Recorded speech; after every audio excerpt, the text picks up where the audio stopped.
তো আমাদের তো ক্ষমতা নাই, ক্ষমতার কথা বলতে গিয়ে এই জায়গায় আসা হয়েছে আর কি।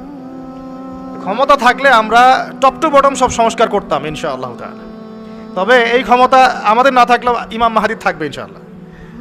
এবং ইমামুল মাহদী আসার আগেই যে বহু সৎ নেতা আসবেন না এমনটাও নয়। তিনি আসার আগে অনেক সৎ নেতৃত্ব আসতে পারে।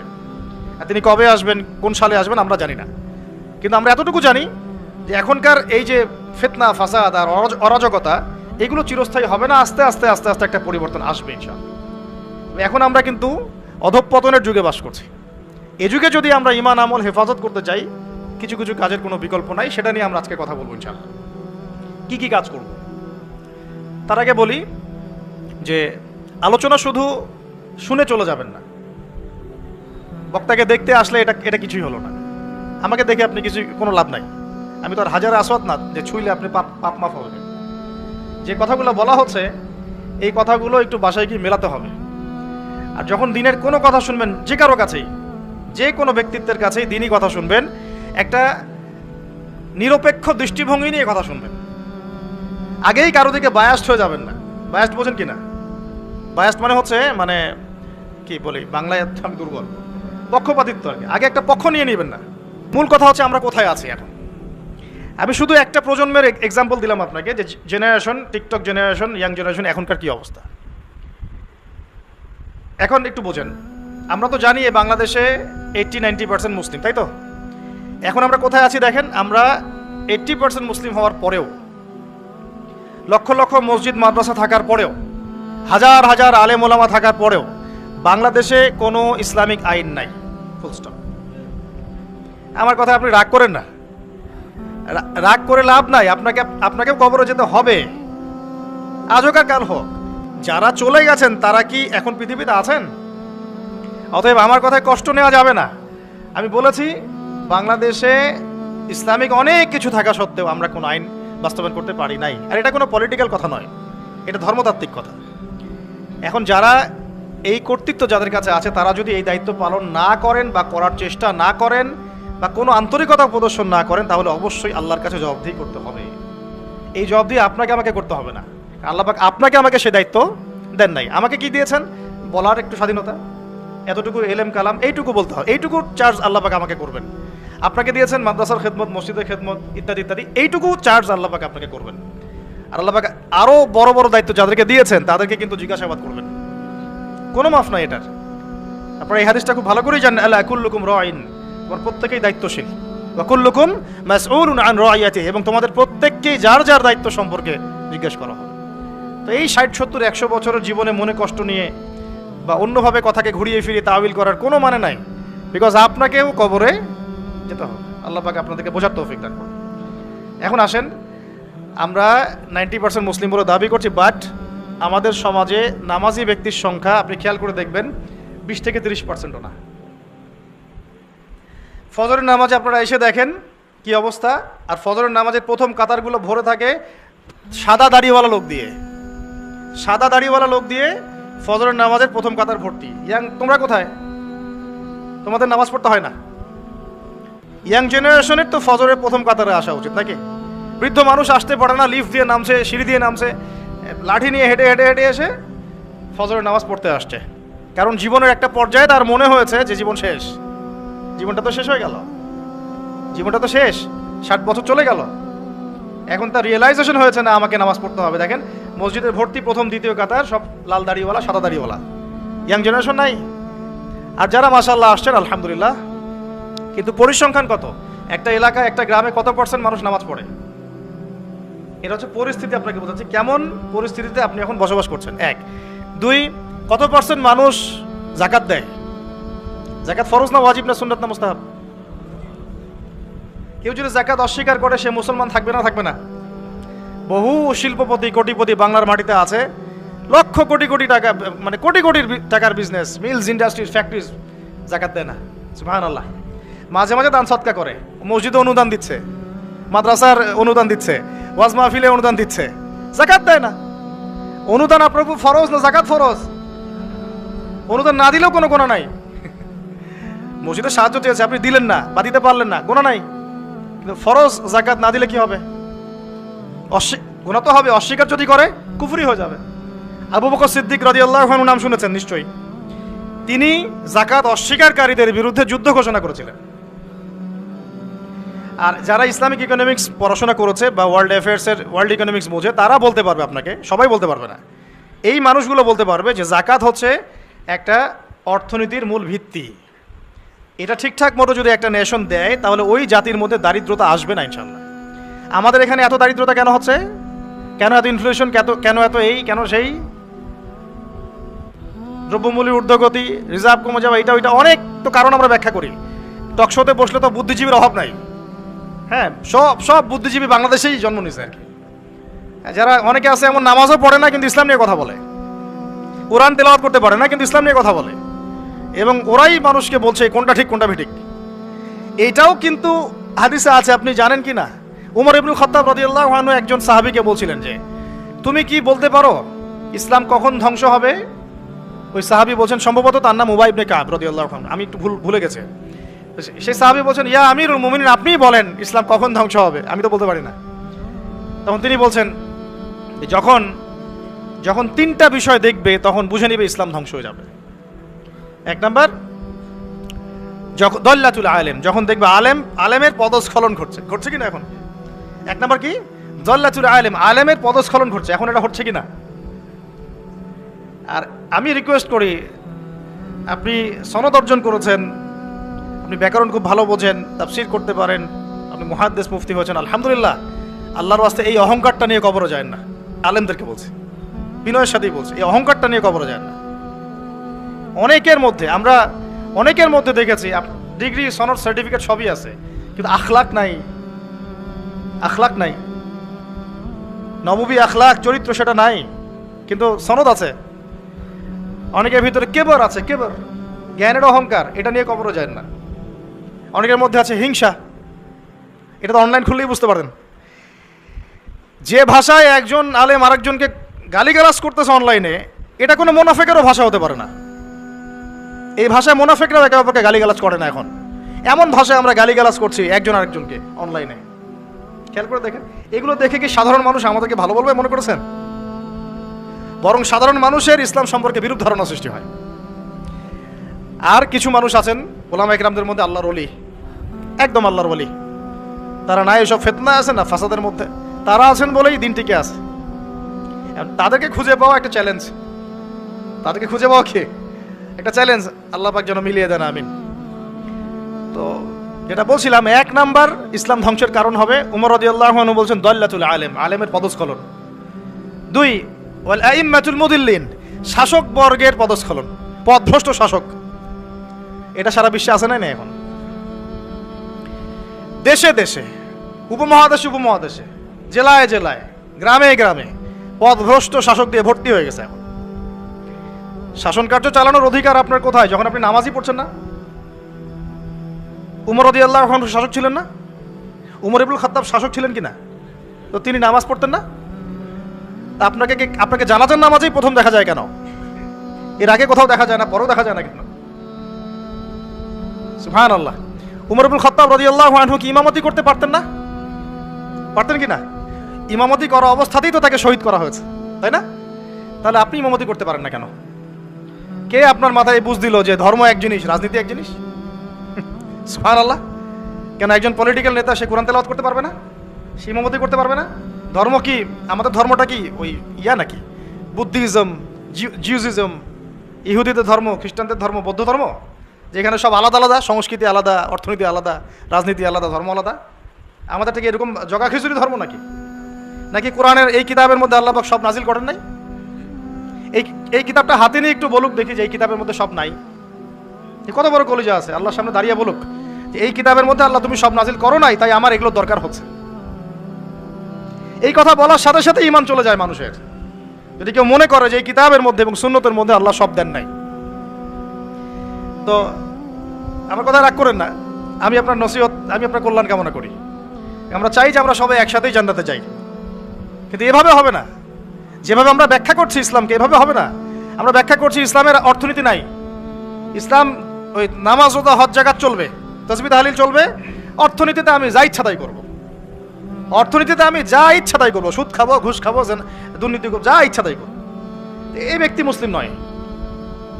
আবার অনেকে মনে করছেন কোরআন সুন্নায় আমরা নামাজ রোজা হজ জাকাত এগুলো করব, সংস্কৃতির মধ্যে ইসলাম আনার দরকার নেই, ওটা আমি বুঝবো আমার মতো করে, কি পোশাক পরবো কি করবো না, কোন পোশাক পরা যাবে কোনটা যাবে না, হ্যাঁ কোথায় নাচবো কোথায় গাবো কোথায় ঢাকঢোল পিটাবো, এটা আমরা বুঝবো।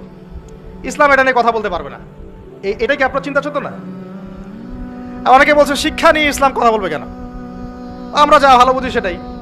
আপনি তাসবিহ তাহলিল করেন, নামাজ রোজা হজ জাকাত করেন, এটাই কি ইসলাম? শিক্ষার আয়াত দিয়ে ওহী শুরু হয়েছে, ইকরা বিসমি রাব্বিকাল্লাযী খালাক। কোরআনের পরতে পরতে জ্ঞান আর জ্ঞান, জ্ঞান আর জ্ঞান, এটা তো বাহার কাল বাহার, সমুদ্রের মতো, যার এক ফোঁটাও আমরা অর্জন করতে পারি নাই। কোনো আলেম দাবি করতে পারে না যে আমি কোরআনের গভীরে ঢুকে গেছি, সবাই বলে যে আমি এক ফোঁটাও অর্জন করতে পারি নাই। অনেকে বলেন যে ইসলামের জায়গা চলবে, আমাদের কি বলে পলিটিক্সের জায়গায় চলবে। কেন ভাই? আল্লাহ রাব্বুল আলামিন কি কোরআন শুনে সব নাজিল করেন নাই? হ্যাঁ, এটা আমি বুঝি, এটা বিশ্বাস করি এবং মানছি যে বিশ্বের প্রেক্ষাপটে সব কিছু ইম্পোজ করা সম্ভব না, এটা আমরা মানি, বুঝতে পারছি। বিকজ বিশ্বটা এখন শাসন করছে কারা? বলেন দেখি কারা শাসন করছে? জায়নিস্টরা। জায়নিস্ট কারা? পশ্চিমাদের মধ্যে একটা অ্যালায়েন্স আছে, ইহুদি খ্রিস্টান। সব ইহুদি সব খ্রিস্টান জায়নিস্ট না। এই শব্দটা কি আগে খুব বেশি শুনেছেন, ইদানিং শোনেন? এই শব্দগুলো বলার কারণেই এত গালিগালাজ খেতে হচ্ছে, এত গীবত তহমত এত অপবাদ আসতেছে, এইগুলো বলার কারণে। আমি যদি আপনাদেরকে খালি ফজিলত বয়ান করা শুরু করি, আমাকে মাথায় নিয়ে নাচবে সবাই। সুবহানাল্লাহ পড়লে এত নাকি হয়, আলহামদুলিল্লাহ পড়লে এত নাকি হয়, সারা জীবন এগুলোই শিখবেন। একজন অফিসার আমাকে বলছিলেন যে ওযু আর গোসল শেখানো যায় না, এগুলো নিয়ে কথা বলার কি দরকার? তা বললাম স্যার আপনার বয়স কত? 45। তো 45 আপনি ওযু গোসল শেখেন নাই, আমাকে আবার শেখাতে হবে? সারা জীবন কি ওযু আর গোসলই শিখে যাবেন নাকি? তারা চিন্তা চেতনা এরকম যে ইসলাম এভাবেই চলবে, পুরো বিশ্বটা নিয়ন্ত্রণ করতেছে এখন এরা। শুধু কি বিশ্বের পলিটিক্স থেকে শুরু করে অর্থনীতি, সমরনীতি, অস্ত্রশস্ত্র, মিডিয়া, প্রযুক্তি সবই নিয়ন্ত্রণ করতেছে। এই অবস্থাতে তো আমরা আসলে 100% ইসলাম পালন করতে পারছি না, এটা সত্য কথা। কিন্তু আপনার আকীদা, বিশ্বাস তো থাকবে যে না ইসলাম পরিপূর্ণ, এখন পারছি না, ইনশাল্লাহ চেষ্টা চালিয়ে যাব, আজকে পারতেছি না 100 বছর পরে পারবো ইনশাল্লাহ, এরকম তো চেতনা থাকতে পারে নাকি? আর যদি গা ঢিলা দিয়ে দিই, আরে এখন আর সম্ভব না, এখন ইসলাম শুধু আমি নামাজই পড়বো, আর কিছু করার নাই, আমার কিছু বলাও যাবে না, জনমত তৈরি করা যাবে না, তাহলে তো আর কিছু হলো না। বিগত 100 বছরে আমাদের এই অবস্থা হয়েছে। এটাকে আমরা বলি, আমরা ওয়ার্ল্ড অ্যাফেয়ার্সের ভাষায় বলি যে মনস্তাত্ত্বিক পরাজয়। কি এটা? মনস্তাত্ত্বিক পরাজয়। আমরা হেরে গেছি, মনস্তাত্ত্বিকভাবে হেরে গেছি। তো ইনশাআল্লাহ আল্লাহ পাক আমরা যদি সফল নাও হই, আল্লাহ পাক ইনশাআল্লাহ এমন জেনারেশন নিয়ে আসবেন যারা সফল হবে। অ্যাটলিস্ট শুনে রাখা উচিত যে পরিস্থিতি কেমন এবং সমাধানের পথ কি। আমরা করতে না পারে আমাদের বাচ্চারা করবে, না হলে তাদের বাচ্চারা করবে। আপনারা একটা জিনিস দেখেন, আমি একটু আগে শাহরুখ খান সালমান খানের কথা বলছি না, এখন আপনি কিছু মুভিজ দেখেন, এখন কিছু মুভিজ রিলিজ করা হচ্ছে, আমি দেখিনি, শুনেছি এবং কিছু কিছু ভাই আমাকে জানিয়েছে যে এখন এমন কিছু মুভিজ রিলিজ করা হচ্ছে যেগুলো দিয়ে বোঝানো হচ্ছে মুসলমানরা খারাপ, মুসলমানদের শাসনটা খারাপ ছিল পুরো বিশ্বে, স্পেশালি সাবকন্টিনেন্টে। তারা বোঝাতে চাচ্ছে, ওদের জেনারেশনকে তারা শিক্ষা দিতে চাচ্ছে, মুসলমানরা যারা সারা বিশ্ব শাসন করেছিল, মোগলরা, আফগানরা, হ্যাঁ টার্কিশরা ইত্যাদি ইত্যাদি, এরা ভালো ছিল না, এদের সময়ে মানুষ জুলুমের শিকার হয়েছে। এখন যেখানে মুসলমান পাবা ওদেরকে ডমিনেট করবা এবং তোমরা এদের বিরুদ্ধে তোমাদের আন্দোলন চালিয়ে যাবে, এটা কিন্তু ওরা শিখাচ্ছে মুভির মাধ্যমে। এখন এমন মুভিজ বের করতেছে ওরা দিন দিন, আপনারা জানেন এগুলো, হয়তো আপনারা ঘাটাঘাটি করলে আপনারা পাবেন চোখের সামনে, আমার কাছে তথ্য আসছে, আমি খালি বলবো। তো এগুলো সংস্কৃতি দিয়ে ব্রেন ওয়াশ করা হচ্ছে মানুষের, এবং ওদের মতাদর্শী যারা, ওদেরকে ইন্সপায়ার করা হচ্ছে যে মুসলমানদের এগেইনস্টে তোমরা অবস্থান নাও, শক্ত হও। আর আমরা ওই যে টিকটক, ওই যে ফেসবুক, ওই ইউটিউব স্ক্রলিং, নামাজের নাম নাই, কোরআন তেলাওয়াত তো নাই, কোরআন পড়তেও জানে না, হাদিসের কিতাব কখনো খুলেও দেখে না। সপ্তাহে একদিন করে যে একজন আলেমের কাছে গিয়ে একটু বসবে, পরামর্শ করবে, হুজুর কি অবস্থা, আমি কিভাবে চলবো, এইটুকু ওর ফিকির নাই। মাথায় ঢুকিয়ে দেওয়া হয়েছে মেয়ে, নেশা, একটু পলিটিক্যাল পাওয়ার জন্য মারামারি করা, হকি স্টিক নিয়ে মারামারি করা, 2-4 টাকা মারতে পারলে পদ উন্নত হবে। হ্যাঁ, আমি ভাই সোজা কথা বলার মানুষ, আপনার ভালো লাগলে লাগলো, না লাগলে কিছু করার নেই, এগুলোই হচ্ছে। কিন্তু আমি আপনার শুভাকাঙ্ক্ষী, আমি আপনাকে ঘৃণা করি না, আমি আপনাকে ভালোবাসি, মহব্বত করি বলেই কথাটা বলছি। আমরা যাকে মহব্বত করি তাকে শাসন করি। আমি আমার সন্তানকে খুব মহব্বত করি, কিন্তু ওকে আমি শাসন করি। কেন তুই এটা করতে গেলি? এটা ভালোবাসা থেকেই বলি। কেন আপনি হকি স্টিক নিয়ে মারামারি করতে গেলেন? হলে হলে মারামারি করতে গেলেন কেন? পলিটিক্যাল পাওয়ারের জন্য? ওইটা অ্যাচিভ করলেই বা আপনি কি করতে পারবেন? এতে কি আল্লাহর কাছে আপনার মর্যাদা বাড়বে? বরং একটা মাজলুমকে যদি একটা আঘাত করেন, এই আঘাতের মূল্য কিয়ামতের মাঠে হলেও শোধ করতে হবে আপনাকে। আমরা তো এই অনলাইনের যুগে আমরা তো আসলে পাগল হয়ে গেছি, অনলাইনে অসুস্থ হয়ে গেছে। এই যে তোমরা ফেসবুক ইউটিউবে স্ক্রল করো আর লাইক কমেন্ট করতে থাকো, বুঝে হোক আর না বুঝে হোক করতে থাকো। একটা কমেন্ট যদি তোমার জুলুম হয়ে যায়, মনে করো একজন আলেমের একটা পোস্টে তুমি একটা কমেন্ট করে দিলা, এটা যদি জুলুম হয় তাহলে এই জুলুমের ভাগীদার তো তোমাকে হতে হবে। মনে করো একজন শায়েক এসে বলল, আচ্ছা আমার নাম নিয়ে বলি যে আবু তহা আদনান এই এক্স এই করছে আর কি, হ্যাঁ, বাম হাতে কোরআন নিয়েছে, অনেক কথাই তো বলছে, বাম হাতে কোরআন নিয়েছে, জান্নাতের ঘ্রাণ পাইছে, ঠিক আছে, তারপরে আর কি খারেজি হয়ে গেছে, হ্যাঁ, তারপরে আর কি মনেও থাকে না, হ্যাঁ, ও কি আমি দাঁড়াই না ইত্যাদি। তো এখন মনে করো কন্টেন্ট বানায় ছাড়ে দিছে অনলাইনে, তুমি বুঝে হোক না বুঝে হোক লাইক করলা, শেয়ার করলা, কমেন্ট করলা, এবং আমার এগেনস্টেই করলা, আমার অপোজিশনই করলা। এখন আমি যদি মাজলুম হয়ে থাকি, তুমি এখন কিভাবে পার পাবা? আমি যদি সঠিক হই আর তুমি যদি ভুল হয়ে থাকো, তাহলে কিয়ামতের মাঠে কিভাবে তুমি পার পাবা? একটা এক্সাম্পল দিলে বুঝবেন। একজন আলেম একদিন বলেছিল, স্টেজে উঠে বলছে, দেখলাম, জানি না কোথায় পড়াশোনা করে আসছে, আল্লাহ ভালো জানেন, বইপত্র পড়লে আখলাক অর্জন হয় না ভাই। খালি বইপত্র পড়লে আখলাক অর্জন হয় না, আখলাক অর্জন হয় আল্লাহওয়ালা মানুষের সোহবতে। হয়তো বা সোহবত পায় নাই, এই জন্য আখলাক নাই। স্টেজে উঠে বলছে যে এর আগে যে বক্তব্য দিয়ে গেল, সে অমুক জায়গায়, একটা জায়গার নাম বললো, সঙ্গত কারণ নামটা বলছি না, অমুক জায়গায় তার বন্ধুর মায়ের সাথে জেনা করেছে। আমার কথা বললো, বন্ধুর মায়ের সাথে জেনা করেছে, আমার ব্যাপারে বললো এই কথাটা। এখন এই কথাটা অনলাইনে এসে ছড়িয়ে দিল সবার সামনে। এখন যদি 1,00,000 মানুষ এটা দেখে থাকে, শুনে থাকে, তাহলে এই 1,00,000 মানুষের গুনাহ আর এই অপবাদ আর এই গীবতের ঋণ সে কিভাবে শোধ করতে পারবে? এটা কি সম্ভব? এই কথাটাকে ফিরে নেওয়া সম্ভব? আর এই হলো অনলাইন। একটা এক্সাম্পল দিয়ে বোঝালাম, আমার ক্ষেত্রে বোঝালাম, আপনার যাতে বুঝতে সুবিধা হয়। অতএব খুব সাবধান, এখানে বিচরণ লিমিটেড পরিসরে করবেন, যতটুকু কল্যাণ নিয়ে বের হয়ে চলে আসবেন। এর মধ্যে যদি বিচরণ করতে থাকেন আপনি ঘন্টার পর ঘন্টা, এবং বুঝে না বুঝে এই কাজগুলো করতে থাকেন, গীবতের, তহমতের, অপবাদের এত এত গুনার পাহাড় ঘাড়ে আসবে যেটা আপনি আর শোধ করতে পারবেন না। একটা গুনাহ যদি মানুষের সাথে সম্পৃক্ত হয়, ওই ঋণ শোধ না করা পর্যন্ত জান্নাতি ব্যক্তি জান্নাতে ঢুকতে পারবে না।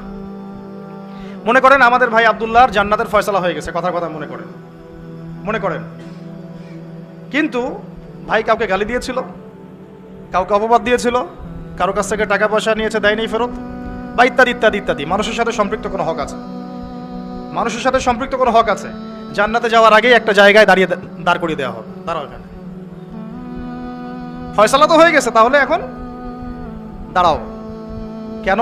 ফেরেশতাদেরকে দিয়ে বলানো হবে যে অমুকের এই ঋণ বাকি আছে, অমুকের এই গালির ঋণ বাকি আছে, অমুককে তুমি বাজে কথা বলছিলে এটা বাকি আছে, অমুককে অপবাদ দিয়েছিল এটা বাকি আছে। সবাই এখন সামনে আসা শুরু করবে একে একে। বেচারার কিন্তু আমল অনেক ছিল, একদম উহুদ পাহাড়ের সমান নেকি নিয়ে এসে উঠছে। এবার ওখানে কি শোধ করার কোনো সুযোগ আছে? কোনো সুযোগ আছে? ব্যাস, এবার আল্লাহ পাক বলবেন এর আমল নামা থেকে নেকি দিয়ে দিয়ে এই ঋণগুলো শোধ করে দাও। ওই ব্যক্তির আমল নামা থেকে নেকি দেওয়া হবে, যাকে গালি দিয়েছে ওকে, যার গীবত করেছে ওকে, যাকে তহমত দিয়েছে ওকে, যাকে অপবাদ দিয়েছে সবাইকে নেকি দেওয়া হবে। দিতে দিতে দিতে নেকি শেষ যদি হয়ে যায়, তখন না, নেকি শেষ হয়ে গেলে ওদের গোনা আবার এর ঘাড়ে চাপানো হবে। আল্লাহ রাব্বুল আলামিনের বিচার একদম সূক্ষ্ম। আল্লাহ পাক কিন্তু গফুর রহিম, একই সাথে শাদীদুল ইকাব। আল্লাহ পাক পরম করুণাময়, অসীম দয়ালু, আবার কঠিন শাস্তিদাতাও বটে। আল্লাহ পাক কারো প্রতি জুলুম করেন না, এক জাররা পরিমাণ জুলুম হবে না। অন্য হাদিসে আসছে একটা শিংওয়ালা ছাগল দুনিয়াতে একটা শিং ছাড়া ছাগলকে গুতা দিয়েছিল। আমার শিং আছে, ওই যে পাওয়ার আছে আমার, দিলাম তোকে গুতা। এটাই তো কাজ দুনিয়ার, যার কাছে পাওয়ার আছে, আমার কাছে পাওয়ার আছে, নে তোকে গুতা দিলাম। ওই ছাগলও এই কাজ করছে। আল্লাহ পাক কিয়ামতের মাঠে ওই শিংহীন ছাগলকে শিং দিয়ে বলবেন এবার একে গুতা দিয়ে পরিশোধ করো। হিসাব এতটুকুই, এরপরে ওরা মাটি হয়ে যাবে, জান্নাতও নাই জাহান্নামও নাই, ওরা তো বেঁচে গেল, ও তো বেঁচে গেল নাকি, গুতা খেয়ে বেঁচে গেল। এবার এই ব্যক্তি সমস্ত আমল নামার গুনাহগুলো এবারে ঘাড়ে চাপানো হবে। তখন দেখা যাবে শুরুতে অনেক নেকি নিয়ে উঠেছিল, কিন্তু পরে এই ব্যক্তি জাহান্নামে চলে গেল, ওরা জান্নাতে চলে গেল। আমরা কি এটা চাই? ভাই আল্লাহর সাথে যত পাপী থাকে থাক, এটা একটা সেজদায় মাফ হতে পারে ইনশাআল্লাহ। আল্লাহ পাকের সাথে অনেক পাপ আছে আমাদের মনে করে, নামাজ পড়ি নাই, রোজা রাখি নাই, যাকাত দেই নাই, ইত্যাদি ইত্যাদি অনেক পাপ, আল্লাহর হক অনেক নষ্ট করেছে। একটা সেজদা যদি কবুল হয়ে যায়, একটা ইস্তেগফার যদি কবুল হয়ে যায়, ইনশাআল্লাহ সব গুনাহ মাফ হয়ে যাবে। কিন্তু মানুষের সাথে জড়িত যদি গুনাহ থাকে, এই যে গীবত, তহমত, অপবাদ ইত্যাদি ইত্যাদি, কারো সম্ভ্রমহানি করেছেন, কাউকে বেইজ্জত করেছেন ইত্যাদি, এই দুনিয়াতেই হায়াত থাকতেই মাফ নিতে হবে। পরকালে এগুলো শুধরানোর কোনো সুযোগ নাই। আর এই অনলাইনের যুগে এটা এত বেশি বেড়ে গেছে যে আমরা এটাকে মুরগির মতো মনে করি। ইচ্ছা হইলে বলে দিলাম, ইচ্ছা হলে কমেন্ট করে দিলাম, যা ইচ্ছা তাই বলে দিলাম। আল্লাহ পাক আমাদেরকে বোঝার তৌফিক দান করুন, আমিন। অবস্থা হচ্ছে ভাই এই যে আমরা সত্যি মুসলিম প্রধান, কিন্তু আমাদের মধ্যে নামাজ, যাকাত, সওম, তারপরে আপনার আমর বিল মারুফ নাহি আনিল মুনকার, হ্যাঁ, ইসলামিক দাওয়াত, জামা, ঐক্য, ইমারা, এগুলো ত্রুটি আছে, ঘাটতি আছে। আর বৈশ্বিক প্রেক্ষাপটটা আরও কঠিন বললাম। এখানে নিয়ন্ত্রণ আমাদের হাতে নাই। কাদের হাতে? জায়নিস্টদের হাতে। ওরা বিশ্বের বড় বড় সেক্টর নিয়ন্ত্রণ করছে। মানে আমরা যদি এখানে বসে অনেক বড় বড় কথা বলে ফেলি, আসলে কিছুই যায় আসতেছে না বিশ্বের প্রেক্ষাপটে। কথা কি বুঝতে পারতেছেন?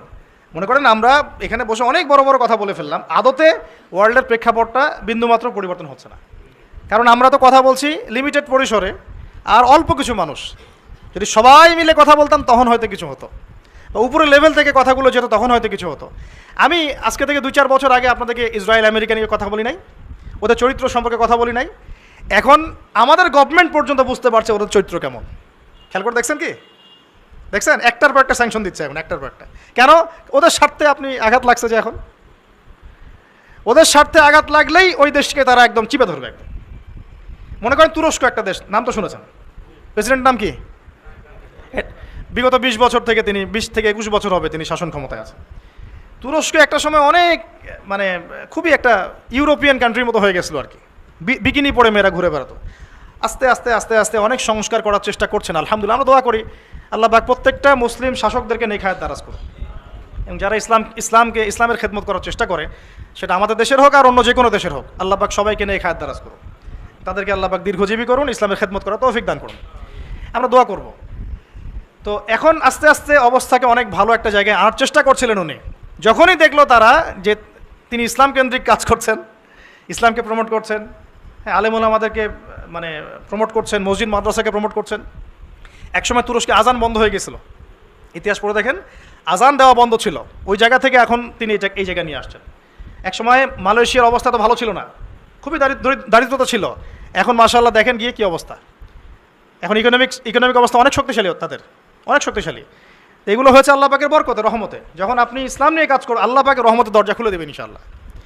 এটা আমাদের ক্ষেত্রেও হতে পারতো। আল্লাহ পাক আমাদের নেতৃস্থানীয় ব্যক্তিদেরকে হেদায়েত দান করুন, দোয়া করে বোঝার তৌফিক দান করুন এবং সাহস দান করুন। এখন দেখেন, যখনই তারা ইসলাম নিয়ে কথা বলা শুরু করলেন, বড় বড় কান্ট্রির নেতারা তাদের অর্থনীতির উপরে নিষেধাজ্ঞা আরোপ করে দিল। খেয়াল করে দেখছেন, লিরার মান কমে গেল। ইন্দোনেশিয়ার কি জানি ওদের, ইন্দোনেশিয়ার রুপি না, বলে গেলাম, ওটার মান কমে গেল। এই যে কদিন আগে পাকিস্তানের একজন প্রেসিডেন্ট ছিলেন ইমরান খান, নাম তো মনে আছে। আমি পারভেজ মোশাররফের কথা বলছি না। পারভেজ মোশাররফের সময় পাকিস্তানের ভূমি ব্যবহার করে আমেরিকা বোমা হামলা চালিয়েছে আফগানিস্তানে, মনে আছে? ওরা এরকম পলিটিক্স করে, কোন একটা জায়গায় যদি আক্রমণ করতে হয় তার পাশে আগে পরিস্থিতি তৈরি করে, পরিবেশ তৈরি করে। আগে পারভেজ মোশাররফকে ক্ষমতায় বসিয়েছে, তারপরে ওই জায়গাটা দখল করে ওইখানে বেস ক্যাম্প স্থাপন করে আফগান থেকে বোম মারা শুরু করেছে। সেই আফগান কি পড়ে গেছে? এখনকার রিপোর্ট দেখেন, এই চলতি সিজনে সবচেয়ে টাকার মান এখন ওদের বেশি। টাকার মান অন্যদের কমছে, কিন্তু ওদেরটা কমে নাই, বেড়ে গেছে। সবচেয়ে সফল কারেন্সি বলা হচ্ছে ওদের কারেন্সিকে। কেন? এর ভিতরে ঢুকলে অনেক গভীরে ঢুকতে হবে, আমি ওদিকে যেতে চাচ্ছি না, অনেক গভীরে ঢুকতে হবে। মূল কথা হচ্ছে ইমানের কারণে, জাজবার কারণে তারা কি মাথা নত করেছিল আমেরিকার সামনে?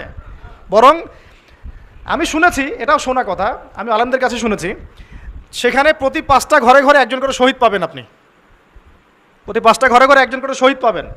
ঘরে ঘরে দেখবেন কারো হাত নাই, কারো পা নাই, ওই যে দীর্ঘদিন বোম্বিং করেছে। এবং এগুলো নাকি তারা মানবতার কল্যাণে করেছিল, গণতন্ত্র প্রতিষ্ঠার জন্য করেছিল। পরে তাদের কাছে নাকানো চুমানি খেয়ে পালাতে হলো। তারা কি পড়ে গেছে? পড়ে যায় নাই। কিন্তু আমি যে পয়েন্টের কথা বলছি, যখনই ইসলাম নিয়ে কেউ কাজ করার চেষ্টা করে, কথা বলার চেষ্টা করে, ওরা যেহেতু বিশ্বের অর্থনীতি নিয়ন্ত্রণ করছে, রাষ্ট্র ক্ষমতা নিয়ন্ত্রণ, রাজনীতি নিয়ন্ত্রণ করছে, মিডিয়া নিয়ন্ত্রণ করছে, এগুলো দিয়ে তারা ওই কান্ট্রিগুলোর উপর চাপ আরোপ করতে থাকে। এটা বুঝবেন, আস্তে আস্তে আরও বুঝবেন, ক্লিয়ার হবে। পশ্চিমাদেরকে যে বন্ধু রূপে গ্রহণ করেছে, ওদের শত্রুর দরকার নাই, কথা মনে রাখেন। তবে সবার কথা বলছি না, জায়নিস্টদের কথা বলছি। ওদেরকে যে বন্ধুরূপে গ্রহণ করেছে, ওর শত্রুর দরকার নাই। দুর্ভাগ্য, দুঃখ লাগে, এখন আরবের কিছু কান্ট্রি এটাকে বন্ধুরূপে গ্রহণ করেছে। ইসরায়েলকে অ্যাক্সেস দিচ্ছে, আকাশ ব্যবহার করতে পারবে, এইটা সেইটা। ভাই কিছু বলদরা এগুলো বোঝেন, আপনারা তো বোঝেন, অ্যাটলিস্ট যারা বিশ্ব সম্পর্কে খোঁজখবর রাখেন আপনারা তো বোঝেন। আমাদের দেশে কিছু বলদও আছে যারা এগুলো বুঝতে চায় না, তারা মনে করে এগুলো আমরা মিথ্যা কথা বলছি। ওয়ার্ল্ড অ্যাফেয়ার্স পড়াশোনা করে দেখেন, বিসিএস কোচিং করে দেখেন, জিও পলিটিক্স পড়ে দেখেন, যে মধ্যপ্রাচ্যের উপর এখন ইসরায়েল এবং পশ্চিমাদের একটা চরম দাপট চলতেছে। তেল নিয়ন্ত্রণ করতেছে, মিসাইলস নিয়ন্ত্রণ করতেছে, ডলার এই যে পেট্রো ডলার নিয়ন্ত্রণ করতেছে, আকাশপথ ব্যবহার করতেছে। কোনো কোনো কান্ট্রি তো ইসরায়েলকে স্বীকৃতিও দিল না কয়দিন আগে, তরোয়াল নিয়ে নাচতেছে। মাশাআল্লাহ, সুবহানাল্লাহ। যে রাসূল সাল্লাল্লাহু আলাইহি ওয়াসাল্লাম ইন্তেকালের কয়েকদিন আগে বলে গেলেন, এই যে আমার হাতে সিরাতের বই আছে, ইন্তেকালের কয়েকদিন আগে, শেষ সময় মানুষ গুরুত্বপূর্ণ নসিহত করে কিনা, শেষ সময় মানুষ যে নসিহত করে সেটা গুরুত্বপূর্ণ কিনা। ইন্তেকালের কয়েকদিন আগে নবীজি বলে গেলেন মদিনা থেকে সব ইহুদিদেরকে বের করে দিবে। কে বলে গেছেন? আর তাদের সাথে আমরা বন্ধুত্ব করতেছি এখন।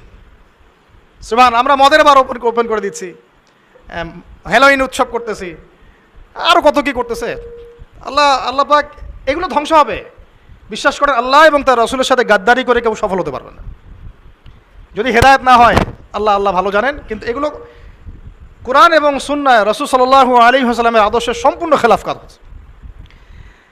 পলিটিক্যাল অ্যাফেয়ার্স আর বন্ধুত্ব এক জিনিস না। বন্ধুত্ব কেন করবো আমি ওদের সাথে? আল্লাহ পাক কোরআনে কি বলেছেন?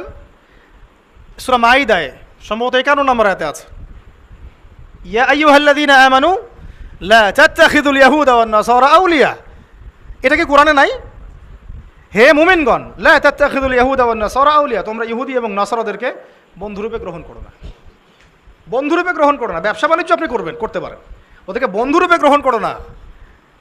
কেন? বা'দুহুম আউলিয়া বা'দ, এরা একে অপরের বন্ধু। ওয়া মান ইয়াতাওয়াল্লাহুম মিনকুম ফাইন্নাহু মিনহুম, তোমাদের মধ্যে কেউ যদি ওদের দিকে মুখ ফিরাও, বন্ধুত্ব করো, তুমি তাদের অন্তর্ভুক্ত হয়ে যাবে। ইন্নাল্লাহা লা ইয়াহদিল কওমা যালিমিন, আল্লাহ পাক এই জালেমদেরকে হেদায়েত করেন না। সূরা বাকারাতে আছে না, ওয়ালান তারদা আনকাল ইয়াহুদ ওয়ালান নাসারা হাত্তা তাত্তাবি'a মিল্লাতাহুম। এই আয়াতকে আপনারা ঘুরায় ফিরে ব্যাখ্যা করতে যায়েন না, পারবেন না। এই আয়াতটাকে ঘুরায় ফিরে ব্যাখ্যা করতে যায়েন না, সরাসরি ব্যাখ্যা নেন। আল্লাহ পাক কি বলছেন? ওয়ালান তারদা, কখনোই সন্তুষ্ট হবে না, আনকা হে নবী তোমার উপরে। কে সন্তুষ্ট হবে না? আল ইয়াহুদ, যারা ইহুদি, ওয়ালান নাসারা এবং যারা নাসারা, কতক্ষণ না হাত্তা তাত্তাবি'a মিল্লাতাহুম, যতক্ষণ না তুমি তাদের মিল্লাত গ্রহণ করছো। মানে আমরা যতক্ষণ ওদের সামনে আত্মসমর্পণ করবো না, ততক্ষণ তারা আমাদেরকে নিয়ে সন্তুষ্ট হবে না। তাই হচ্ছে কি না বলেন? এখনই যদি বলি হ্যাঁ ঠিক আছে আমরা তোমাদের সব মেনে নিলাম, আমাদেরকে মাথায় নিয়ে নাচবে, এই তো। কিন্তু ইসলামের এই সুদীর্ঘ 1400 বছর ইতিহাস আবর্তিত হয়েছে এই আদর্শিক যুদ্ধের মধ্য দিয়ে। ওদের আদর্শের সাথে আমাদের আদর্শ কখনোই মিক্স আপ ছিল না।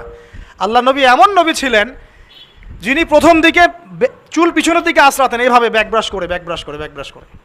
মদিনায় গিয়ে দেখলেন ইহুদিরা ব্যাক ব্রাশ করে, নবী সাল্লাল্লাহু আলাইহি ওয়াসাল্লাম মাঝখানে সীতা করা শুরু করলেন। এভাবে তিনি তাদের বিরোধিতা করতেন। বুঝতে পারছেন কথা আমার? ইহুদি খ্রিস্টানরা হায়েজ নেফাস হলে মেয়েদেরকে তাড়িয়ে দিত, অন্য ঘরে রাখতো। এখনও হয়তো তারা তাই করে। আল্লাহ নবী বিরোধিতা করলেন, হায়েজরত অবস্থায় মা আয়েশা রাদিয়াল্লাহু আনহার কোলে মাথা রেখে কোরআন তেলাওয়াত করলেন, পদে পদে বিরোধিতা করলেন। ওরা ওই যে মহরমের দিন সওম রাখে, তাই না? আশুরা মহরমে সওম রাখে, নাজাতে মুসার ইয়াতে। আল্লাহ নবী বললেন আগামী বছর বেঁচে থাকলে আমি 9-এর সাথে হয় সামনে একদিন নাহলে পিছনে একদিন রাখবো। মানে বোঝাতে যাচ্ছি প্রত্যেক পদে পদে আল্লাহ নবী তাদের বিরোধিতা করেছেন। শেষ বয়সে বলে গেছেন ইন্তেকালের কয়েকদিন আগে, তোমরা এদেরকে আরব উপদ্বীপ থেকে বের করে দিও। নিজের 23 বছরের এই জীবদ্দশায়, নববী জীবনে তিনি খায়বারের যুদ্ধ করেছেন, বনু কুরাইজার সাথে যুদ্ধ করেছেন, বনু নাজিরের সাথে যুদ্ধ করেছেন, আরেকটা কি কাইনুকার সাথে যুদ্ধ করেছেন। 4টা বড় বড় ইহুদি গোত্রের সাথে যুদ্ধ করেছেন। আর আমরা ওদের সাথে এখন বন্ধুত্ব করি, আতাত করি, ওদেরকে ছাড়া চলে না। বাই দ্য ওয়ে, বিশ্বটার নিয়ন্ত্রণ ওদের হাতে এখন। এটা মেনে নিয়ে কথাগুলো হজম করতে হচ্ছে। ভিতরে আগুন জ্বললেও কিছু করার নাই, কারণ আমরা বিগত 100 বছরে এমন একটা জায়গায় চলে আসছি যে এখন আমরা অধঃপতনের যুগে বাস করছি। আর কেনই বা হবে না? ওই যে বললাম, নামাজ নাই, যাকাত নাই, ফজরের সলাত নাই, কোরআন তেলাওয়াত নাই। আমাদের দাড়ি টুপিওয়ালা মানুষের মধ্যে ইসলামী আখলাক নাই। দাড়ি আছে, টুপি আছে, মাশাআল্লাহ, আখলাক নাই। একটা হিন্দুর দোকানে গিয়ে দুধ কিনতে কমফোর্ট ফিল করি যে ওই বেচারা মাপে কম দিবে না, দুধে ভেজাল দিবে না। একটা মুসলমানের দোকানে আপনি পণ্য কিনতে হাজারবার চিন্তা করেন, বাপরে বাপ কোন দিক দিয়ে না ঠকায় দেয় আমাকে, কোন জায়গায় চলে আসছি। মুসলমান ছেলেরা তোমরা এখন জেনায় লিপ্ত হচ্ছ, টিকটক করছো, ফ্রি মিক্সিং করছো, মেয়েদের সাথে ডেটিং করছো, আড্ডা মারছো, ঘুরছো, ইতিহাস পড়তেছো না, আমরা কোন জাতি সেটা জানতেছো না, কোরআন পড়তেছো না, নামাজ পড়তেছো না, মাদকের কাছে যাচ্ছ। মুসলমান, এটা মুসলমান ছেলেপেলে, মুসলমানরা সুদ খাচ্ছে, ঘুষ খাচ্ছে, দুর্নীতি করতেছে। তাহলে আমরা বিগত 100 বছর এই জায়গায় আসবো না কেন, সেটা আমাকে বলেন। এখন সমাধানে আসে, আমরা কি আদৌ চাই যে অবস্থার পরিবর্তন হোক? মোবাইল ফোনগুলো একটু বন্ধ করেন। আমরা কি আদৌ চাই যে অবস্থার পরিবর্তন হোক? সত্যি চাই কি ভাই? আচ্ছা, আমরা না হয় নাই বা পারলাম, আমরা চাই না আমাদের সন্তানরা পারুক, আমাদের সন্তানরা পারুক। আমরা তো 30 বছর চলে গেছে, আপনার হয়তো 40, আপনার 50 চলে গেছে, কারো 60 চলে গেছে, পারি নাই। কারণ আমরা কি চাই না আমাদের সন্তানরা পারুক বা তাদের সন্তানরা পারুক? কেউ পারুক বা না পারুক, আল্লাহ পাক কি বলেছেন শোনেন। এই কথাটা বলে সমাধানগুলো বলে দিই, পয়েন্টগুলো খালি। আল্লাহ পাক বলেছেন যে ওয়াইন তাতাওয়াল্লাও, তোমরা যদি মুখ ফিরায় নাও। ও, তার আগে আল্লাহ বলেছেন, সূরা মুহাম্মাদে আছে, ইন তানসুরুল্লাহ ইয়ানসুরকুম ওয়া ইউসাব্বিত আকদামাকুম, তোমরা যদি আল্লাহকে সাহায্য করো, আল্লাহর দ্বীনকে সাহায্য করো, আল্লাহ পাক তোমাদেরকে সাহায্য করবেন ইনশাআল্লাহ। শর্ত আছে একটা, এমনি এমনি সাহায্য আসবে না। কখন সাহায্য আসবে বলেন? যখন আমরা আল্লাহর দ্বীনকে সাহায্য করব। বলেন তো আমরা আমাদের আল্লাহর দ্বীনকে কতটুকু সাহায্য করছি নিজ নিজ জায়গা থেকে? আপনারা আল্লাহ পাক তৌফিক দান করুন, আপনারা উমরা করতে যান, হজ করতে যান, রাসূল সাল্লাল্লাহু আলাইহি ওয়াসাল্লাম রওজা জিয়ারত করবেন ইনশাআল্লাহ, আল্লাহ পাক তৌফিক দান করুন। সেখানে যদি আপনার ভিতরে অনেস্টি থাকে, আপনার লজ্জা লাগবে। আপনি রাসূল সাল্লাল্লাহু আলাইহি ওয়াসাল্লাম সামনে দাঁড়াতে লজ্জাবোধ করবেন, আপনার ভিতরে খারাপ লাগবে। যদি আপনার মধ্যে অনেস্টি থাকে, মনে একটা ফিলিংস আসতে পারে আপনার যে নবী মুহাম্মদ সাল্লাল্লাহু আলাইহি ওয়াসাল্লাম তার উম্মতের জন্য 23 বছর অবর্ণনীয় কষ্ট সহ্য করলেন, আমি তার কাছে আসছি আজকে সালাম দিতে, তার দিনের জন্য কি করে আসছি? তিনি কি এই দিন ছাড়া আর কিছু রেখে গেছেন? তাহলে আমরা তার দিনের জন্য কি করলাম, কতটুকু করতে পারলাম? তো আল্লাহ পাক এটাই বলছেন, ইন তানসুরুল্লাহ, তোমরা যদি আল্লাহকে সাহায্য করো, মানে আল্লাহর দ্বীনকে সাহায্য করো। তার মানে আল্লাহকে সাহায্য করার অর্থ কি? আল্লাহর দ্বীনকে সাহায্য করো। তাহলে আল্লাহ পাক ইন তানসুরুল্লাহ ইয়ানসুরকুম, আল্লাহ পাকও তোমাদেরকে সাহায্য করবেন। ওয়া ইউসাব্বিত আকদামাকুম, তোমাদের পা আল্লাহ পাক সুদৃঢ় করে দিবেন ইনশাআল্লাহ। আর আল্লাহ পাক এই সূরার শেষের দিকে বলছেন, সূরা মুহাম্মাদে আছে, ওয়াইন তাতাওয়াল্লাও, আর তোমরা যদি মুখ ফিরায় নাও, মানে দিন পালনও করো না, দাওয়াতও দাও না, দিন প্রচার প্রসারের চেষ্টা করো না, মানে দিন নিয়ে তোমাদের কোনো ফিকির নাই। ওয়াইন তাতাওয়াল্লাও, মুখ ফিরায় নাও যদি, আল্লাহ পাক কি করবেন? ইয়াস্তাবদিল কওমান গায়রাকুম, আল্লাহ পাক তোমাদেরকে সরায় দিয়ে নতুন একটা কওম নিয়ে আসবেন। আমাদের কোনো প্রয়োজন আছে আল্লাহ পাকের? আমরা না থাকলে কি মহাবিশ্বে খুব ক্ষতি হয়ে যাবে? আমরাই যারা এখানে বসে কথা বলছি, আমরা যতক্ষণে কথা বলছি, এই 1 ঘন্টাতে পৃথিবী কিন্তু ঘুরে গেছে অনেক দূর, সময় চলে গেছে। আমরা পরকালের দিকে আগায় গেছি, একটু কবরের দিকে আগায় গেছি, তাই না? কিয়ামতের দিকে আগায় গেছি। আমরা যদি এখন পৃথিবীতে নাই বা থাকতাম, পৃথিবীর কোনো ক্ষতি হতো? ঘূর্ণন কমে যাইতো? সুবহানাল্লাহ। এটা বুঝতে হবে প্রিয় ভাই। একটা ফিকির করবেন খালি বাসায় গিয়ে, যে আপনি না থাকলে কারো কিছু আসে যায় কি না। কালকে যদি আমরা কেউ না থাকি, আল্লাহ না করুক পৃথিবীতে, তাহলে কারো কি কিছু এসে যাবে কি না? আপনার বাবার, আপনার মায়ের, আপনার ভাইয়ের, আপনার বোনের, আপনার বসের, আপনার স্ত্রীর, আপনার সন্তানের, কারো কিছু আসে যাবে না। এটা এভাবেই চলতে থাকবে। আপনার জায়গায় আবার কেউ আসবে, তাই কি না? এরকমই আপনার জমি অন্য কেউ নিবে, আপনার ব্যবসা অন্য কেউ দেখবে, এগুলোই হবে। সো আমরা যদি এইটুকু বুঝতে পারি, তখন আপনার মধ্যে চেতনা আসবে ইনশাআল্লাহ, আমার জীবনটা আল্লাহর জন্যে, আমি আল্লাহর দিন পালন করব, আমল করব, দিনের জ্ঞান অর্জন করব, প্রচার করব, দাওয়াতি কাজ করব। আল্লাহ পাক আমার হাতে যদি দিনের বিজয় দেন তাই হবে, যদি না হয় এই পথে চেষ্টা করতে করতেই শাহাদাত বরণ করবো ইনশাআল্লাহ। এই চিন্তা থাকবে, তখন আপনার জীবনে একটা মোটিভ থাকবে। এখন কি জীবনে কোনো মোটিভ বা গোল আছে?